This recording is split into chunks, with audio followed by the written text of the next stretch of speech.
Hey guys, in this video, I'll guide you through how you can withdraw money from Cryptomania app. Alright, so let's begin with the video. Before we proceed to withdrawal process, let me clarify a few important points about Cryptomania app. Some users have questioned its legitimacy due to difficulties in withdrawing funds.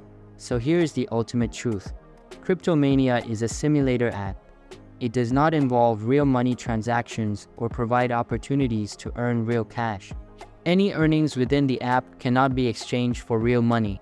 It's essential to understand that Cryptomania is designed for educational purposes, allowing users to simulate cryptocurrency trading.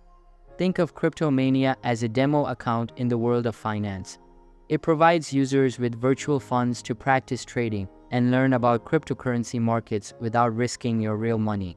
So open the Cryptomania app on your device, and within the app, you will have access to simulated trading features, allowing you to practice trading cryptocurrencies.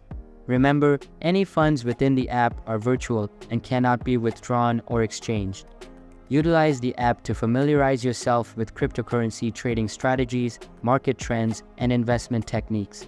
So anyone who tells you that you can withdraw money from Cryptomania is a liar and can't be trusted. So that's basically how you can withdraw money from Cryptomania app. So that's all for this video. If you find it helpful, consider subscribing and giving this big thumbs up. And I'll catch you in the next one. Thanks.